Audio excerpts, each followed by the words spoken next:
There's something about the glow of dashboard lights at night that makes you feel both connected and alone. I've been thinking about that lately. About how you spend hours in your car, moving through the city, carrying strangers from one point to another. About how you exist in this strange liminal space, close enough to hear people's conversations, their laughter, their tears, but separate. Always separate. Behind the wheel, behind the invisible line between driver and passenger. My name is Keisha.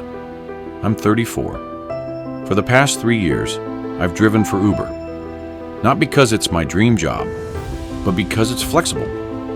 Because I can work around my other responsibilities. Because it pays better than the retail jobs I worked before. And it lets me be my own boss in the small ways that matter when you've spent your whole life being told what to do. I drive evenings mostly, Thursday through Saturday. That's when the money's good.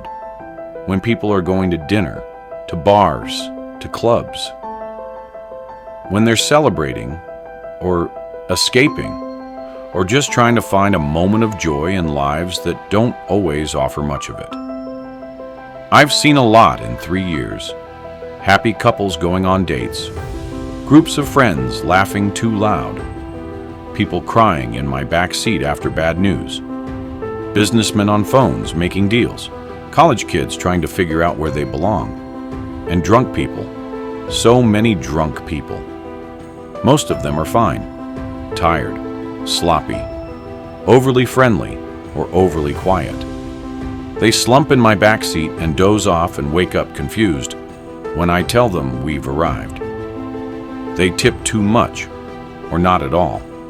They sometimes forget their phones or wallets or dignity. But they're mostly harmless. Mostly just people who had too much to drink and need to get home safely. Sometimes, though, there are other kinds of drunk. The kind that sets off alarm bells. The kind that makes you remember you're a woman alone in a car with a stranger. The kind that makes you choose between making money and staying safe. That's the choice I had to make last Saturday night. It was almost midnight. I'd been driving for 7 hours. Had a good night so far. Made decent money. Was planning to do one more run before heading home. The request came in. Pickup at a bar downtown. Drop off about 15 minutes away.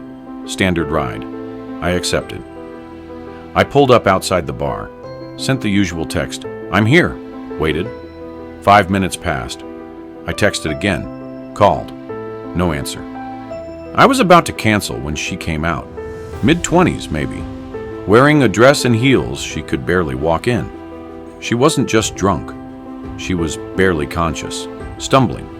Being held up by the bouncer who'd walked her out. He opened the back door, tried to help her in. Wait, I said, getting out of the car. How much has she had to drink? I don't know, the bouncer said. She's been here a while. Asked us to call her a ride.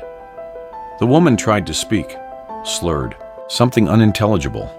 Nearly fell. The bouncer caught her. I looked at her. Really looked. At her unfocused eyes, at the way she couldn't stand without support, at the fact that she seemed barely aware of where she was. I can't take her, I said. The bouncer frowned. Why not? She just needs to get home. She's too intoxicated, I said. She can't tell me where she lives, can't consent to this ride. And if something happens, if she gets sick in my car, or I can't wake her up at the destination, I'm liable. Come on, the bouncer said. Just take her home. She's harmless. No, I said firmly. Call her a friend. Call her family. Call an ambulance if you need to. But I'm not putting her in my car. The woman mumbled something. Tried to pull away from the bouncer. Nearly fell again. You're just going to leave her here? The bouncer asked. He was getting angry now. I'm not leaving her, I said. You are. You're the one who overserved her. You're the one responsible for making sure she's safe.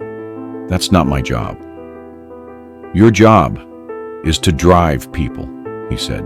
"My job is to drive people who can safely be driven," I said.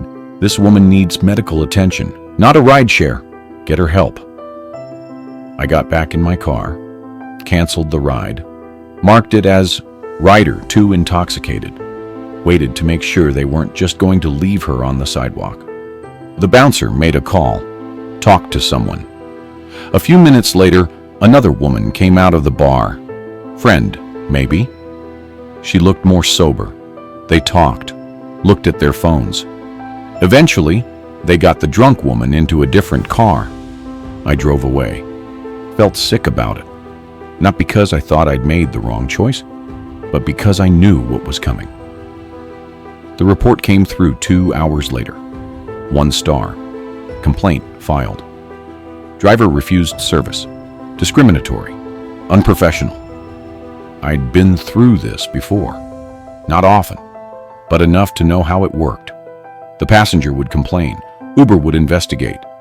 I'd explain my side. Sometimes they'd side with me. Sometimes they wouldn't. And if too many complaints accumulated, even if they were bullshit, even if you were just trying to stay safe, you'd get deactivated, lose your income, lose the flexibility that made it possible to take care of your other responsibilities. I went home that night feeling like I'd failed some test. Like I should have just taken her, made the money, dealt with whatever consequences came. But I also knew I'd been right. Knew that putting a barely conscious woman in my car would have been dangerous for both of us. That consent matters. That safety matters. That my judgment matters. I just hoped Uber would see it that way. The next morning, I woke up to an email. Account flagged for review. Multiple complaints received. Temporary suspension pending investigation. Multiple complaints. I'd gotten 1 bad rating. 1 complaint from 1 passenger. What else had been reported? I logged into my driver app. Found 3 more complaints filed. Overnight. All from the same night. All claiming I'd refused service to passengers without cause. All 1-star ratings. My heart sank. Someone was systematically reporting me. Either the drunk woman or her friends, or someone else who'd decided I needed to be punished for not doing what they wanted. And it was working. My rating had dropped. My account was suspended. I couldn't drive. Couldn't make money. Couldn't pay rent that was due in a week. I spent the day trying to reach Uber support, explaining what happened, sending documentation, trying to prove that the complaints were false, that I'd made the right call. But Uber support isn't designed to support drivers. It's designed to protect the company, to handle complaints efficiently, to err on the side of the customer because the customer generates revenue and drivers are replaceable. By evening, I was panicking. Called my sister, told her what happened. "Can you borrow money?" she asked. "I already owe you from last month," I said. "I can't keep borrowing." "Then what are you going to do?" "I don't know," I said. "Hope Uber reinstates me. Find another job. Figure it out somehow." But I didn't know how to figure it out. Driving was what I did, what I'd built my life around. And one night, one decision to prioritize safety over money had put it all at risk. That evening, my phone rang. Unknown number. I almost didn't answer, but something made me pick up. "Hello? Is this Keisha Williams?" A woman's voice, professional, unfamiliar.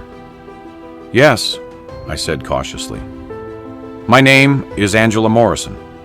I'm calling from Morrison & Associates. We're a law firm that specializes in employment law and rideshare driver advocacy." My first thought was that I was in more trouble, that somehow this was about the complaint, that I was being sued. "I'm not sure why you're calling," I said. I'm calling because I represent the woman you refused to transport last night, Angela said. My stomach dropped. I don't have money for a lawsuit. I was just trying to... I'm not suing you, Angela interrupted gently. I'm calling to thank you. I stopped. What? The woman you refused to drive. Her name is Jennifer. She's my client, and you potentially saved her life last night. I don't understand. Angela took a breath. Jennifer has been struggling with alcohol abuse. Last night was a bad night, a really bad night. She blacked out at the bar, has no memory of trying to get a ride. But we were able to piece together what happened through security footage and witness statements. She paused. If you'd put her in your car, she likely would have gotten sick, possibly aspirated. There's a real chance she wouldn't have woken up. But because you refused, because the bouncer had to call for help, her friend came out and realized how bad it was. They took her to the hospital. She had alcohol poisoning. She's okay now. But the doctors said if she'd been left alone, even for the 15-minute ride to her apartment, it could have been fatal. I sat down. My legs had stopped working. You made the right call, Angela continued. And I want you to know that Jennifer knows that now. She doesn't remember filing complaints against you. Her friends did that on her behalf because they were angry and drunk and didn't understand the situation. But Jennifer is horrified. She wants to apologize. She wants to make this right. My account is suspended, I said. My voice sounded far away. I'm under review. I have multiple complaints filed against me. I know, Angela said. Jennifer told me. That's why I'm calling. With your permission, I'd like to contact Uber on your behalf. I'd like to explain what happened. Provide documentation from the hospital. Submit a statement from Jennifer supporting your decision. And make it very clear that those complaints were filed under false pretenses. You'd do that? I asked. I would. But more than that, I think your story matters. I think what you did matters. And I think other drivers need to know that they have the right to refuse unsafe rides, that they can't be punished for making safety decisions. She paused. Would you be willing to talk to me about this? About your experience? About the pressures drivers face? We talked for an hour. I told her everything. About the woman. About the bouncer. About the complaints. About how I'd spent 3 years building this job and one night had nearly destroyed it. About how many times I'd felt unsafe. How many times I'd taken rides I shouldn't have because I needed the money. How the rating system punished drivers for setting boundaries. How passengers knew they could weaponize complaints to retaliate against drivers who said no. This is a pattern, Angela said, not just with your experience, but industry-wide. Drivers, especially women, especially drivers of color, are put in impossible positions, asked to prioritize customer satisfaction over their own safety, and punished when they choose self-preservation. What can we do about it? I asked. We can start by making sure your account is reinstated, she said. And then, if you're willing, we can use your story to push for policy changes, better protections for drivers, clearer guidelines about when refusal is justified, consequences for passengers who file false reports. Why would you do this? I asked. You don't know me. Because Jennifer is my daughter, Angela said quietly. The words hung in the air. She's 23, Angela continued. She's been struggling for 2 years, in and out of rehab. We've been trying everything to help her.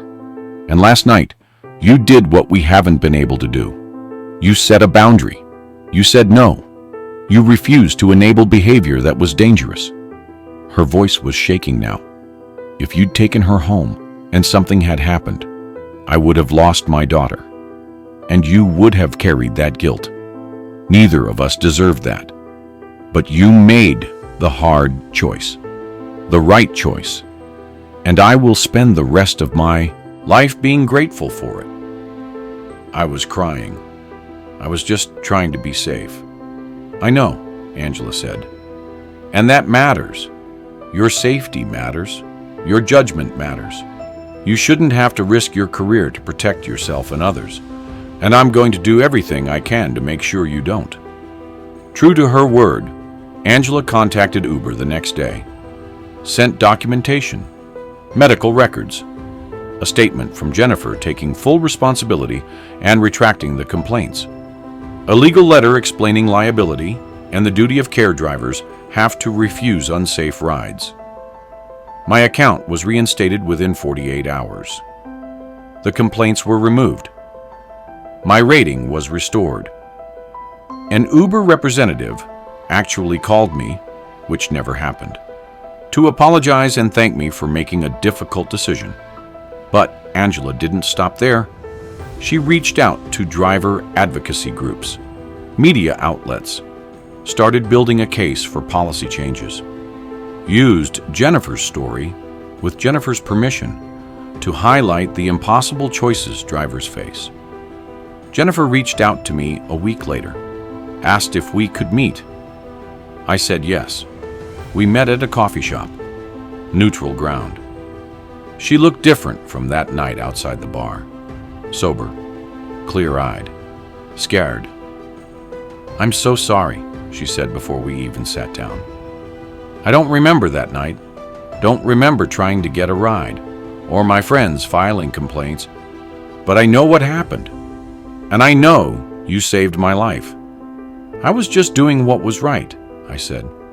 "You did more than that," she said. "You set a boundary as I couldn't set for myself. You saw that I was in danger, even when I couldn't. You chose safety over money, over convenience, over making someone else happy." She was crying now. "I've spent 2 years having people enable my drinking, let me make bad choices because they didn't want to deal with my anger or disappointment. You're the first person who said no, who put my actual safety over my immediate wants. And it shocked me enough to finally take rehab seriously." "You're in rehab?" I asked. She nodded. "Started 3 days ago. Intensive outpatient program. It's hard, really hard. But I'm doing it because I realized I almost died. And because you showed me that boundaries aren't cruelty, they're care." We talked for 2 hours about addiction, about the pressures of being young and lost, about families that love you but don't always know how to help, about learning to accept help, about the difference between enabling and supporting. "What you did," Jennifer said, "was refuse to participate in my self-destruction. And that took more courage than I think you realize."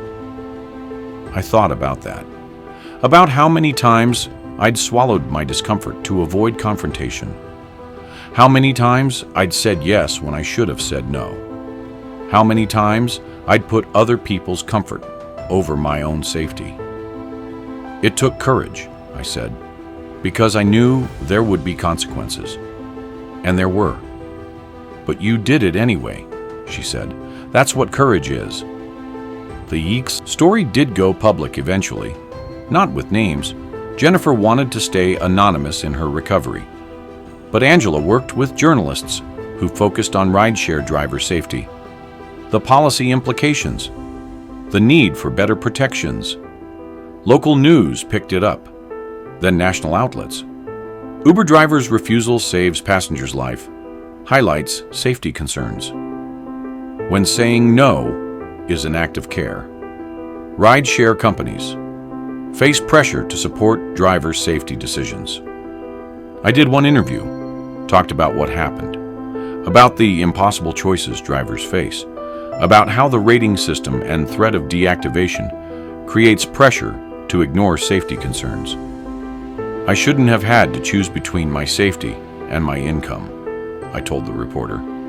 But that's the choice drivers make every day, and we're punished for choosing wisely. The interview aired, and then my phone started ringing. Other drivers, sharing their stories, thanking me for speaking up, telling me about times they'd felt unsafe but taken rides anyway because they couldn't afford the consequences of refusal.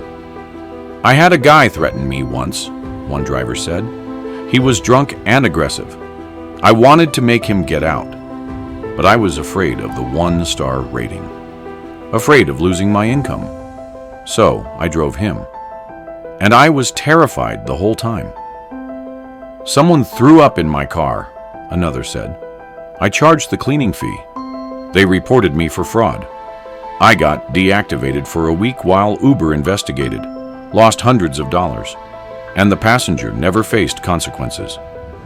Story after story, pattern after pattern, a system that protected passengers and companies while leaving drivers vulnerable. But something was shifting. Angela had partnered with other lawyers. They were building a case for policy changes, better protocols for reporting unsafe situations, protections for drivers who refuse rides for safety reasons, consequences for passengers who file false reports. 3 months later, Uber announced new policies. Drivers could refuse rides if they felt unsafe without fear of penalization. Repeated false complaints from passengers would result in account suspension. Better support systems for drivers facing harassment or threats. It wasn't perfect, wasn't everything we'd asked for, but it was something. A crack in the system, proof that speaking up could create change. Jennifer is 6 months sober now. We still talk occasionally, text on hard days. She's working again, rebuilding her life, learning who she is without alcohol. I think about that night a lot, she told me recently, about how differently it could have ended, about how your no saved my life in ways that went beyond the immediate danger. How do you mean? I asked. You showed me that people who care about me will set boundaries, she said. That love sometimes looks like refusal, that enabling isn't kindness. Those lessons, they're what's keeping me sober now. Every time I want a drink, I remember that the people who really care about me will say no, will refuse to participate in my destruction, will choose my actual well-being over my temporary comfort.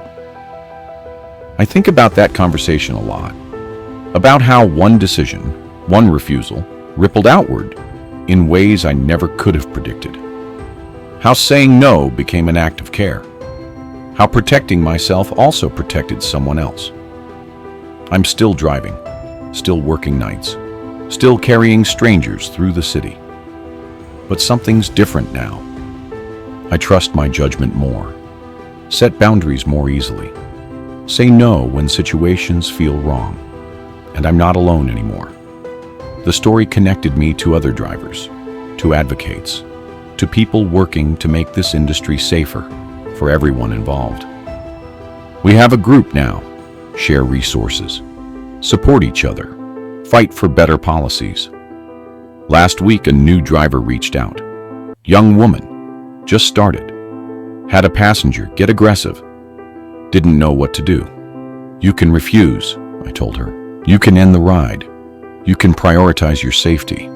And if there are consequences, we have people who can help. Lawyers, advocates, other drivers who will back you up. But what about my rating? She asked. What about getting deactivated? Ratings can be rebuilt, I said. Income can be replaced, but your safety can't, your life can't, and you shouldn't have to trade those things for money. You really believe that? She asked. I do, I said, and I can prove it. Let me tell you a story about the night I said no. The evening is settling now. I'm in my car, dashboard lights glowing, waiting for the next request. ready to carry someone through the city, to be part of their story for 15 minutes or an hour. But I'm also ready to say no, to trust myself, to prioritize safety over stars, to remember that boundaries aren't cruelty, they're care. The phone call that night saved my career. But more than that, it saved my sense of self. My belief that I have the right to make choices, that my judgment matters, that I'm more than just a service provider with no agency. I'm a person with instincts worth trusting, with boundaries worth defending, with the right to say no when something feels wrong.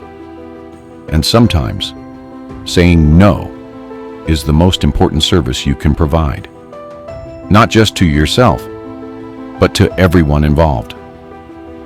There's something healing in that understanding, don't you think? In learning that refusal can be a form of care, that boundaries protect everyone, that the courage to say no can save lives in ways you never anticipated. A request comes through, pick up nearby.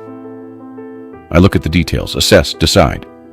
I accept the ride, but I do so knowing I can change my mind, can refuse if needed, can trust myself to make the right call.